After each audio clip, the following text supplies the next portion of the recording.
everyday cooking, where every day should be an adventure in your kitchen.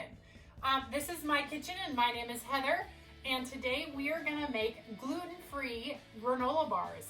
Now, a lot of people can buy their granola bars at the store, but the gluten-free ones are so expensive and some of them leave me lacking.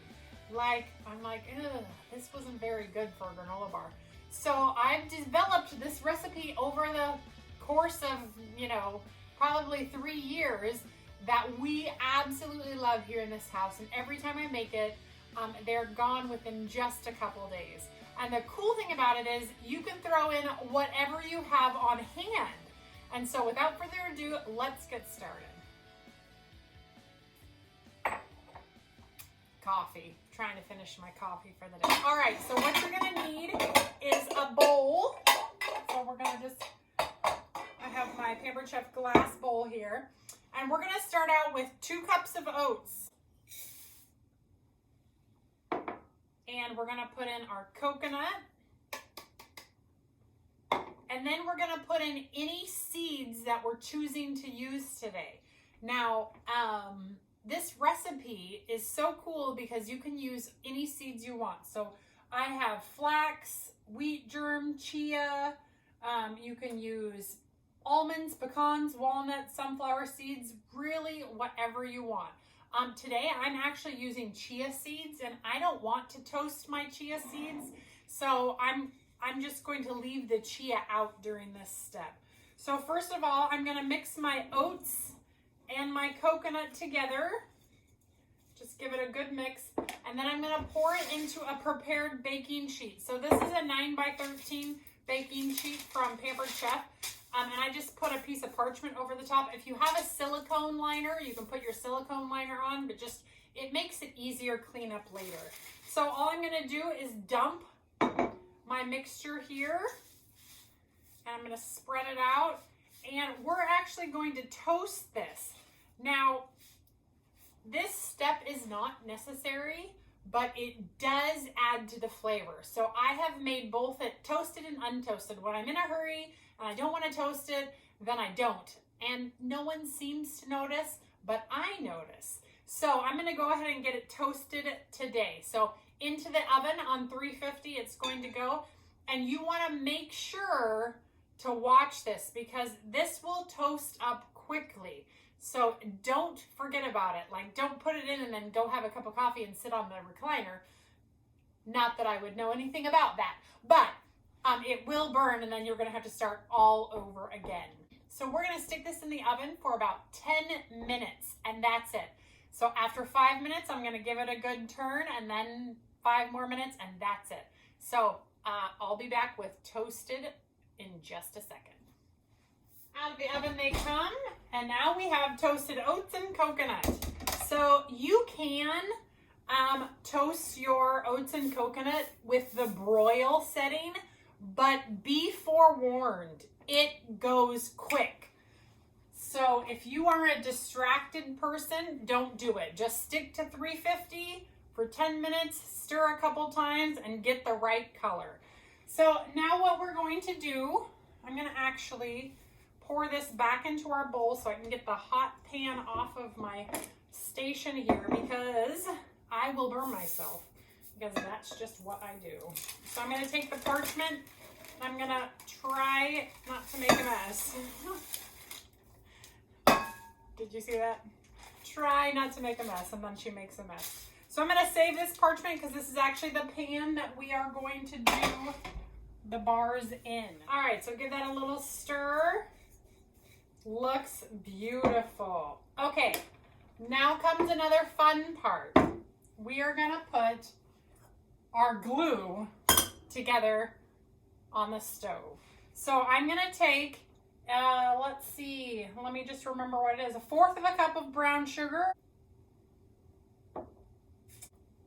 3 tablespoons of coconut oil, and 2/3 of a cup of honey.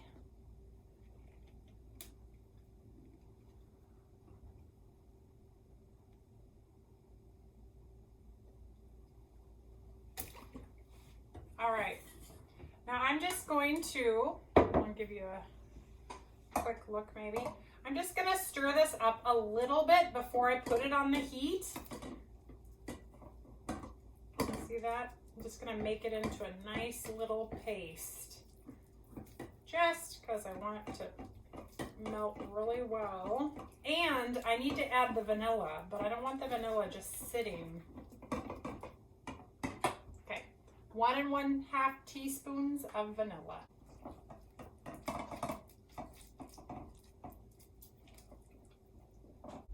All right, now I'm gonna stick this on the heat and bring it to a boil for 1 minute and 1 minute only.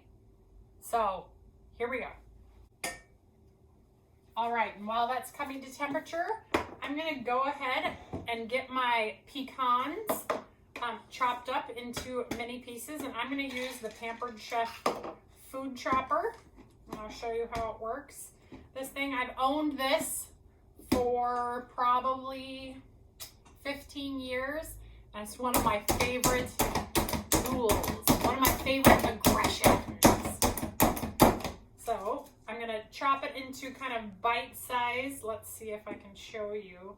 See that? With very little effort, I have bite-sized little pieces. So I'm gonna go ahead and give those a rough dice. See that? I'll put them in to my mix here. I'm also going to add in 1/2 cup of chia seeds. All right. So there we have our granola mix. So like I was mentioning, you can add anything you want to this. So I've added flax seeds, pumpkin seeds, sunflower seeds, anything you want. And depending on what kind of seeds or nuts you put in here, we are also peanut free in this house. So that's why we use pecans or walnuts or something like that. You can add any of those seeds in when you're toasting. You may need a bigger baking pan than the one that we use, but I always use the same baking pan because I usually don't toast my pecans. But you can. It dries them out really well, and they're really delicious, but usually I just don't. So once it's mixed up pretty well, you're good to go. All right, and I will bring my cooled pan back over because we're gonna actually use this pan. All right, more coffee. I did get another cup of coffee while it was toasting. All right, I also have a full cup of chocolate chips because once they're done cooking, we will pour the chocolate chips over the top and then spread them out, and it will be a chocolate covered bar. I don't prefer that type of bar, but my children do, so I do. All right, here's a close-up of my mixture.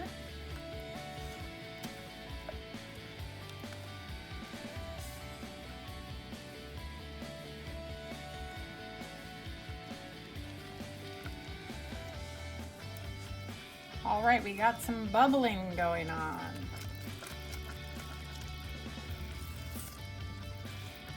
So now we're gonna set a timer for 1 minute. There we go. I'm just going to stir constantly until that minute is up.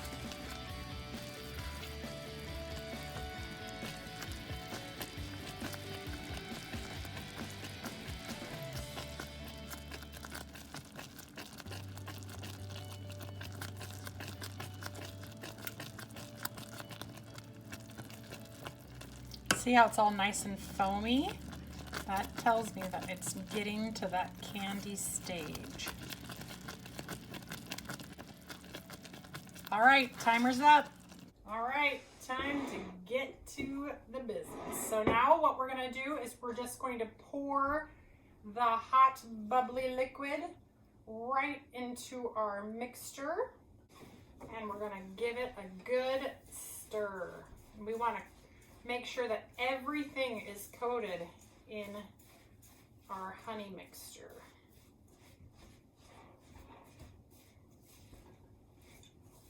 Oh, you guys. guys, this smells so good.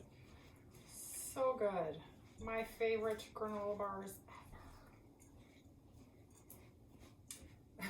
In my Google Drive, where I keep all my recipes so I can access them around the world, I have this listed as my favorite granola bar, so that I always remember that this is the one that I like. Now, what is also cool about this, you can put dried fruit in it as well, and it's delicious, but my kids don't like dried fruit in their granola bars. So I can't wait till my kids are out of the house and I can make whatever I want. But like I mentioned, life is an adventure, and when you have children, they are your adventure. So when I adventure in my cooking, I keep them in mind. So good mom, most of the time. Most of the time I make them eat their veggies. All right, so this is what we're gonna do. We're just gonna pile it in there. Let me get all these chias out of here. Chia pet.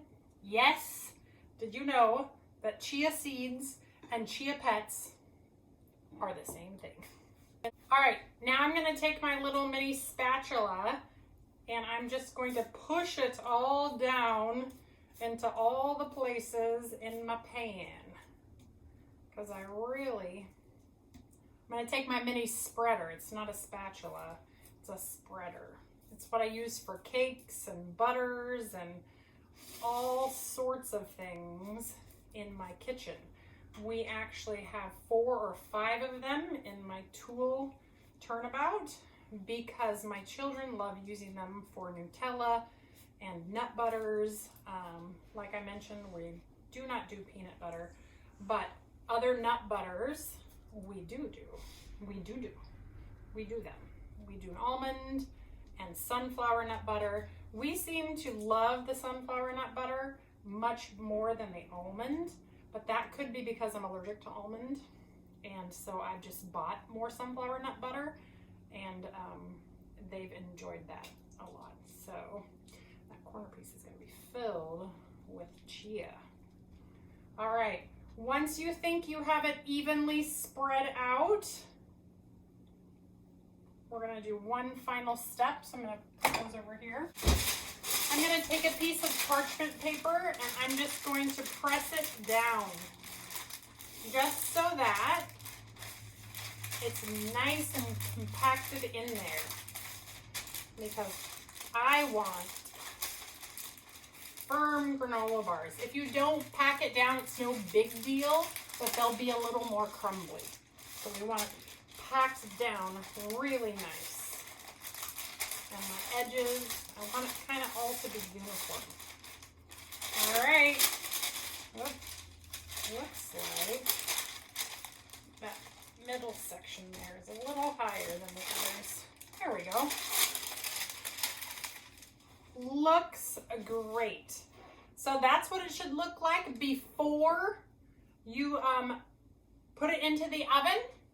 So now into the oven it's going to go for about 25 minutes. So we'll check back in about 25 minutes so that you can see them out of the oven. In the meantime, I am going to do my dishes and prepare for my next recipe. 2 for 1 today. Stay tuned. Time's up. Time for our beautiful granola bars to come out of the oven. They're a little darker than I normally make them, but they're still going to be delicious. Now comes the hard part.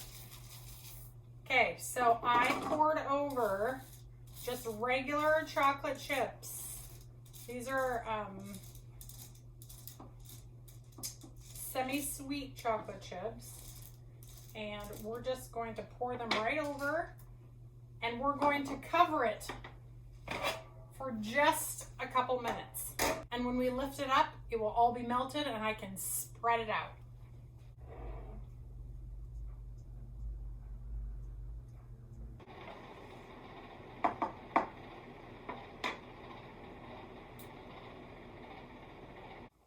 Okay, it's been a couple minutes, so we're going to remove the pan and check out how beautiful. And look at that. Easy to spread. We just want to spread a thin layer over the whole thing. And that was about a cup of chocolate chips. And like I mentioned, it was semi-sweet chocolate chip. Woo! Still very hot. Don't burn yourself on the pan. All right, and now that I have spread it all out, now comes the really hard part. As much as you want to dig in,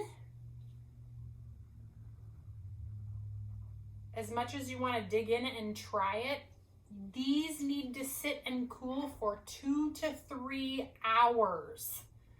So at 2 to 3 hours, I will come back and I will show you the results. Okay, we are back. It has been a couple hours since these came out of the oven. And now it is time for us to get them out of the pan and cut them.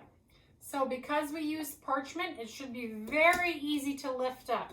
You just want to get the edges to make sure that it's not stuck around the edges. It doesn't look like it's stuck a little bit, but not bad. Just want to make sure that you're not going to tear it into pieces when you pop it out. Because you want to pop it out and cut it into pieces. See that?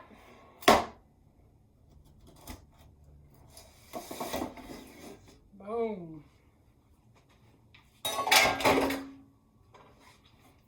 All right, so there's a piece of parchment under there. And I'm going to go ahead and get a cutting mat because I don't want to cut on my board. And just slip it right under. And then here comes the payoff. You can use a pizza cutter for this job, but my favorite. But I usually just use my knife because I can make straighter cuts than with my pizza cutter.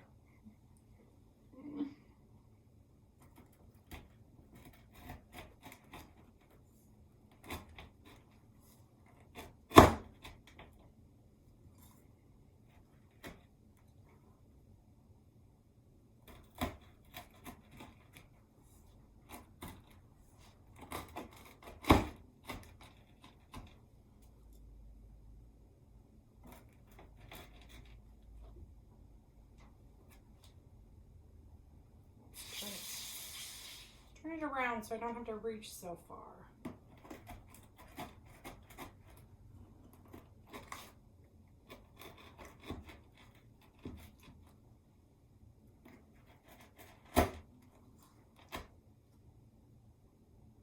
Last one.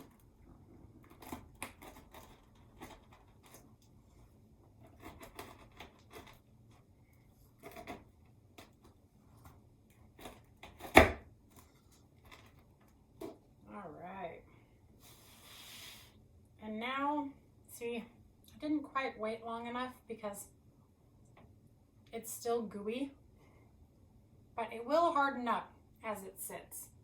But I couldn't wait any longer. I really wanted one. So,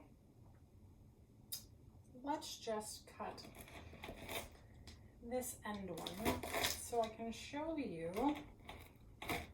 our beautiful bars. All right, let's take out one of these. And look at this. You see that? Look how beautiful that is. And it tastes delicious.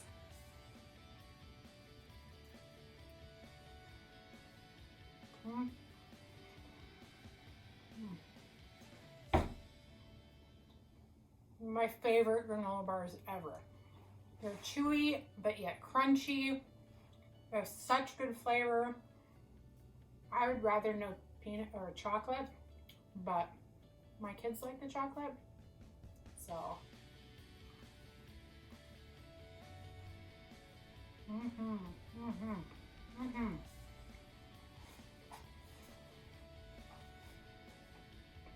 Look at that.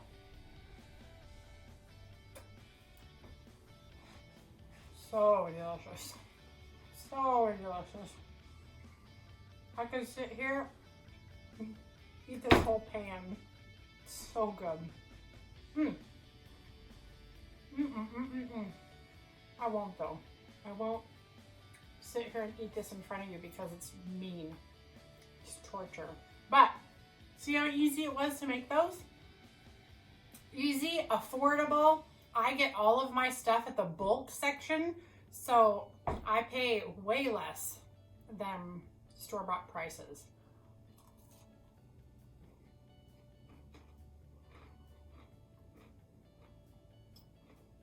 And here I told you I wasn't going to eat in front of you.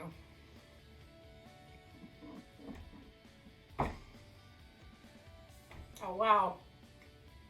This is so good. This is so good. Amy, this bite's for you. All right, you guys. Well, I may not talk with my mouth full. This has been my favorite granola bar recipe. But like I mentioned, my favorite is without the chocolate. But since I'm making these for my kids, I put the chocolate on because I'm nice like that. If you enjoyed this video, please like, share, subscribe. You can even hit the little bell and it will tell you every time I post a video. I'm planning to post videos probably once or twice a week, depending. I am going to Paris next week, but I guarantee there will be a video from Paris because, believe it or not, my adventure in everyday cooking is gonna do some cooking in Paris. So, just saying, it's a good idea for you to turn on that little notification so that you get a text or a message or a ding every single time that I post a video. If you have some ideas for some recipes you'd like to see, leave it in a comment below and I would be glad to try it out. That's all for me for now, so I'm gonna go ahead and finish this and clean up so that I can show you my next recipe, which is a French macaron. So, see you later. Bye.